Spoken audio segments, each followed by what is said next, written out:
Did you guys have a favorite memory of Wade? He'd basically do anything that you wanted to do. It was fun. And Wade would always want to pick what Caleb got to eat, but then he didn't eat it. Yeah. Did he always look up to Caleb? Yeah. Yeah. Caroline, what were some things that you liked to do with Wade? Play family and play games.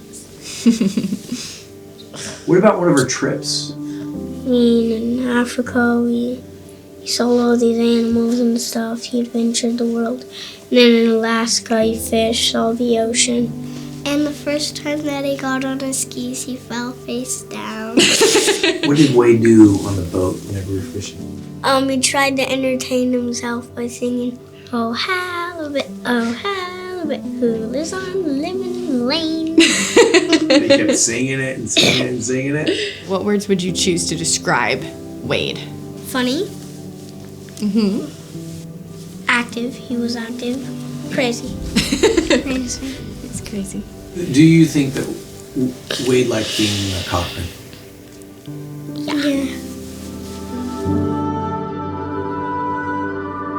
Ever since I was a little girl, I've always wanted to adopt. The family that we grew up kind of parallel with, they were our closest family friends. They had adopted their youngest of 5 kids. I was amazed at the whole idea of what adoption could be for a family, for a kid, how it changed all of their lives. The youngest I can remember is about 5 years old, was when I started praying that one day I would be able to adopt my own child. On our first date, Nikki brought that up. That was not something that I had thought about, not something that I knew if I could do, to be honest with you. Our third child was born with something called trisomy 18, and she lived for 57 days. Her name was Evelyn. And she turned everything on a dime in terms of the way I thought of parenting or children or having a family. And after that is when I said, all right, I'm in, let's do this. And after Evelyn lived a really miraculous life that we weren't expecting, thinking of doing anything else, even adoption, was hard for me. And so the really cool thing was that as Kent was going through his own grief journey and learning so much about what it means to be a parent, he ends up actually taking the reins on our adoption and was the one that was actually dragging me into our very first meeting with our adoption agency. And that was when we ended up settling on doing an international adoption through India.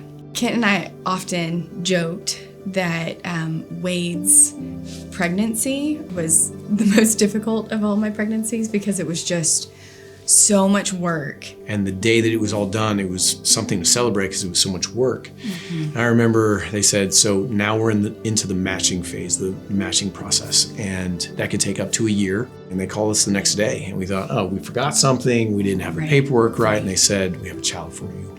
Jokingly, Nikki and I had said, if they tell us that it's a boy, and if he was born in June, then we thought that this is our child. Right. All of our children were born the first week of June, so we just jokingly said that. Mm-hmm. The first thing that our agency told us was there's a boy who was born in Nasik, India on June 28th, 2016. And we knew that we had our boy. Yeah. Within 24 hours, we were matched with Wade.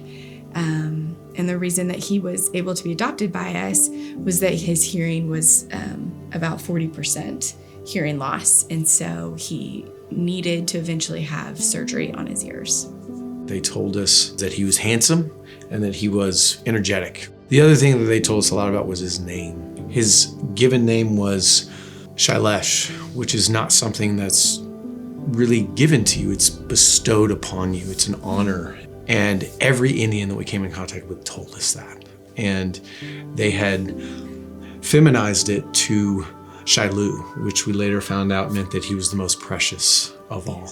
When we got in India, all they could tell us was that the police received a phone call about Wade's location. They got him the day of his birth and brought him to the orphanage. That he had been at the orphanage since. He had left one time. His life were those 4 walls. And when we went to see him, I will never forget the moment I first saw Wade.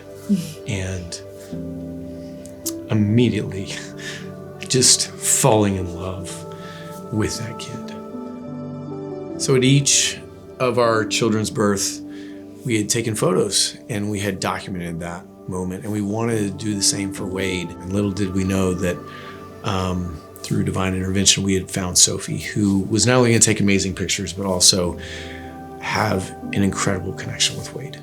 I mean, we go way back, all the way to the orphanage. I got adopted when I was 3, and Wade was getting adopted when he was 3.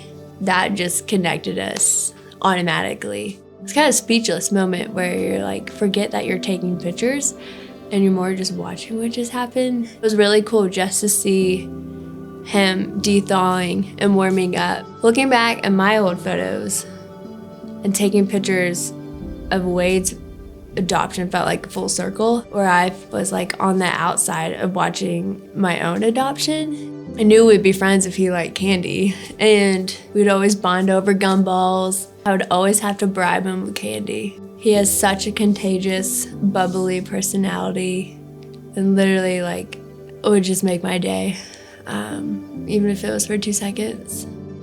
Nikki, with her background, had let me know, hey, Wade's probably gonna cry whenever he sees us first thing in the morning after he stays with us that first night. And Wade cried. And I thought, well, that's done. We can check that off the list. That was not quite the case. For the next 4 days, that happened every time that Wade went to bed. He didn't make a sound. He didn't make a facial expression. Wade and Nikki were playing this game, and you could see him begin to turn and change a little bit on day 5. And Wade giggled. And from then on, he was ours.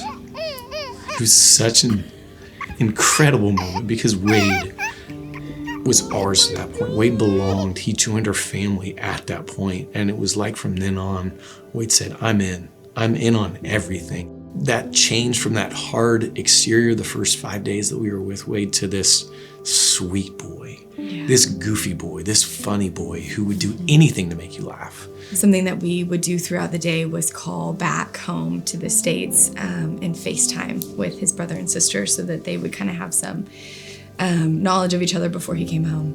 When we first came home and he first saw him, he literally went running to them. The love that he had for his brother and sister even allowed him to really trust us and allow us to be his parents once we were home with his brother and sister.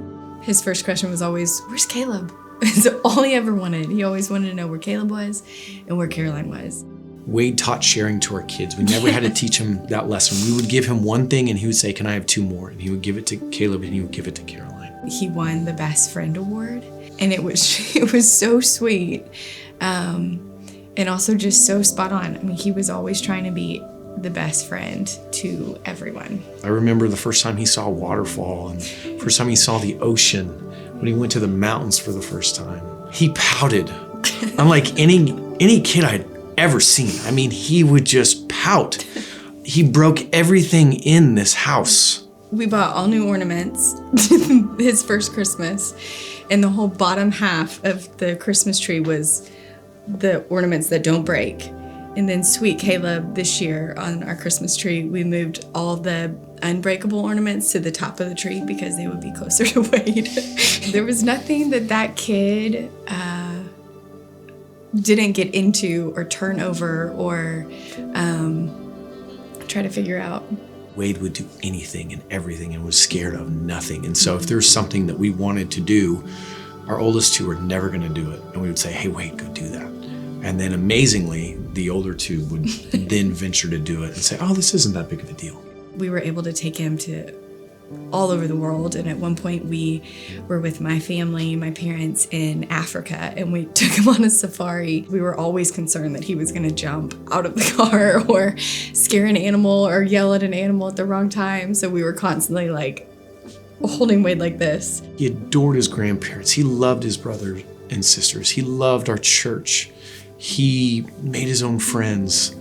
It was so unbelievable to see Wade blossom and grow into the person that he became. Neither of us knew this about each other, but when I was tucking him in bed one night, he would always play with my hair and play with my skin. And one night he was rubbing my thumb and noticed my birthmark, and he noticed that he had one too, and he pointed it out and said, "Mommy, that's how we found each other. We both had a spot on our thumb." And so he had made up this whole story that I had searched all over India looking for the boy with the spot on his thumb, and that he was always looking for me out on the streets to find a mom that had a spot on her thumb. And so every night we would do thumb kisses before bed so that our little spots would touch. Whatever we gave Wade, Wade gave us so much more. As a family, as parents, as grandparents, he gave us so much more. It was absolutely amazing to see that boy grow, and we wish that we could have seen much, much more. Towards the latter part of September, we began to see some changes in Wade. He would fall, and he would have trouble eating. His speech changed. He went running into kindergarten, and he loved his teachers. He was loving everything about school except for he had started having a really difficult time writing. He specifically couldn't make his S's and his 5s. Whenever we saw the doctors, they thought that it was going to be self-limiting, it would be short-lived, that it would resolve on its own. And that night, Wade woke up in the middle of the night. That was the first time that had happened. In a moment that I know was absolutely miraculous and was because of God's big love for Wade, I had asked our son Caleb to go sleep with Kent so that I could keep an eye on Wade. And it wasn't 2 hours later that he ended up having a seizure. To know from the very get-go, from the very beginning when things got really rough, that the Lord had me laying right next to Wade, kind of gave me this comfort from the very beginning that the Lord knew what was happening. He knew what was going on, and he was going to be there for Wade, and he was going to provide for Wade no matter what came next. He improved that first week, and we were hopeful. We actually went to rehab down in Charlotte, and looking back on it, it really showed God's mercy because all of our children got to go. And that day, Wade was at his best. He was able to walk. He was able to talk.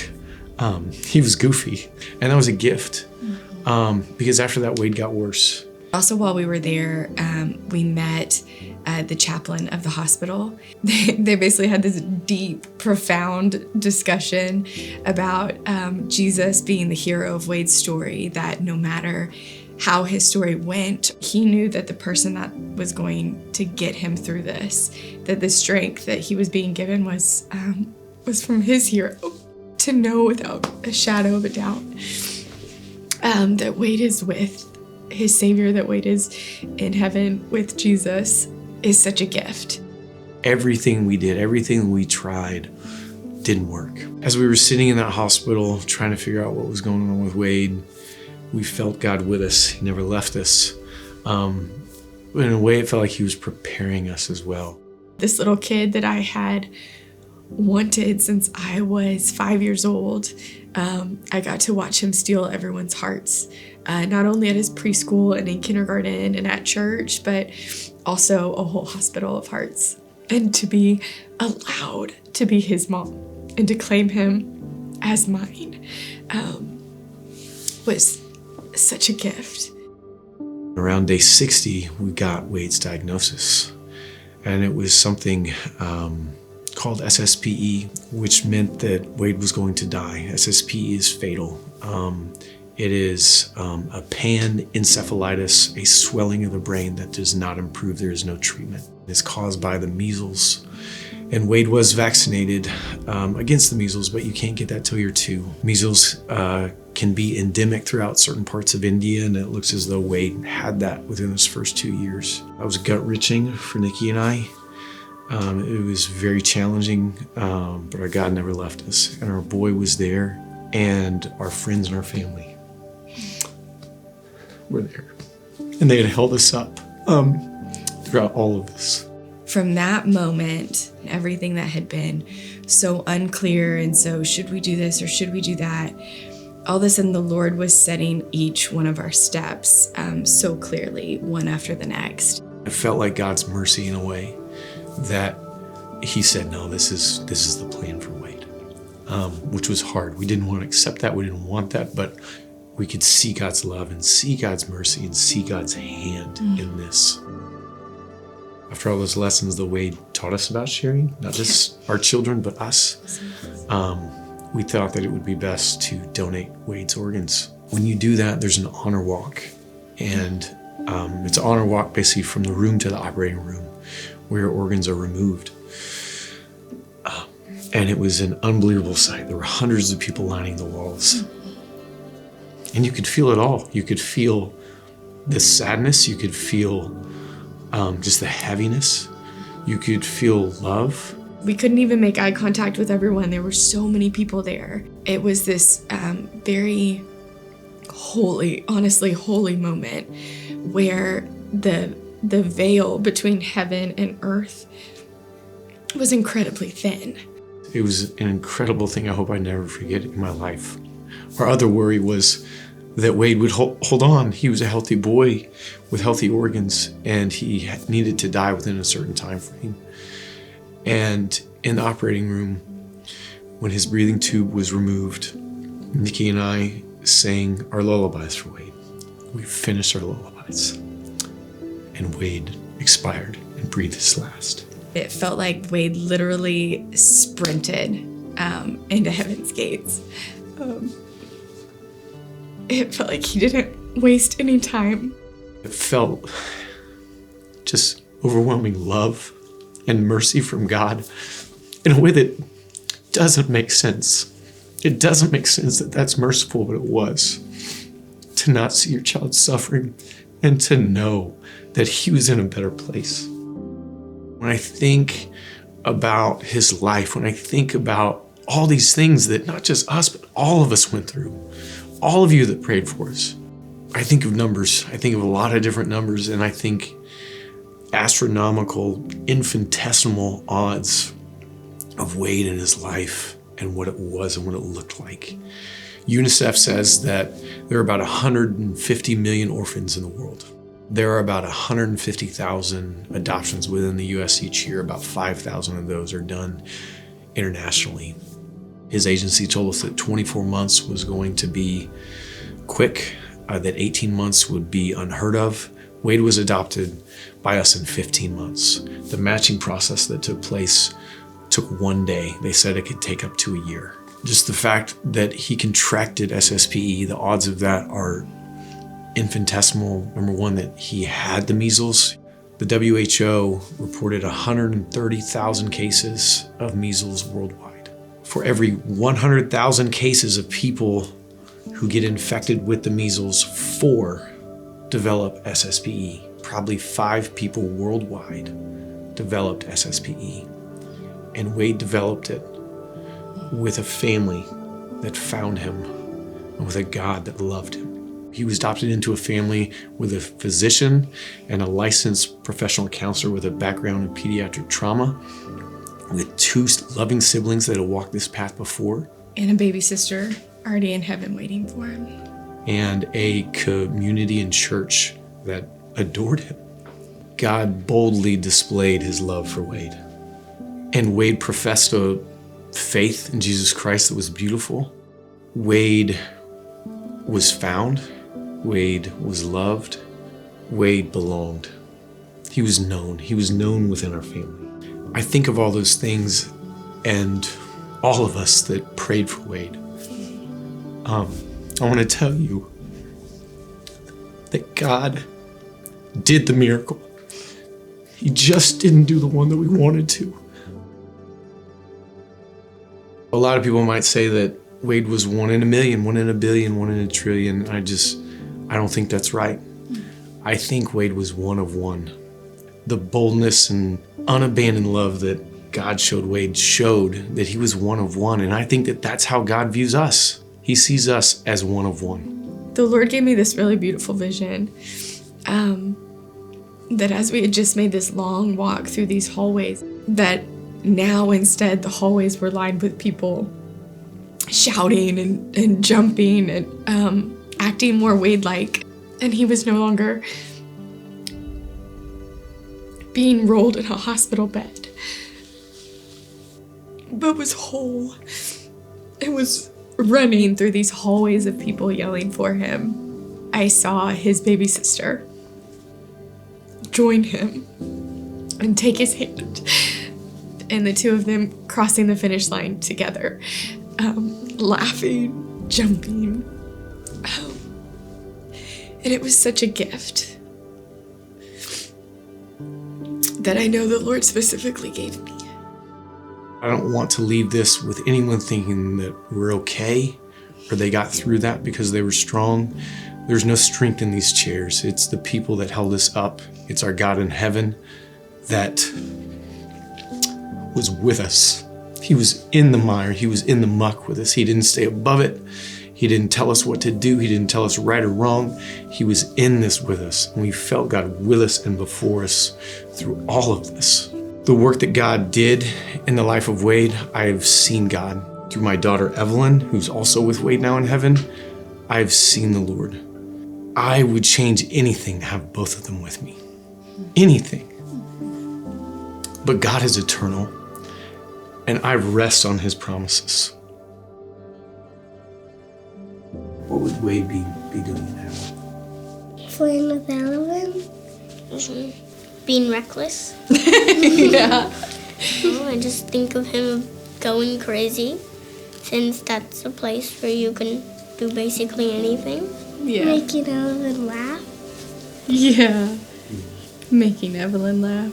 Maybe making all of heaven laugh. Yes. Yeah. Snacks. Snacks. Lots of snacks. Lots And of candy. snacks. When you get to heaven, what's something you want to do with Wadey? Having fun, laughing, that stuff.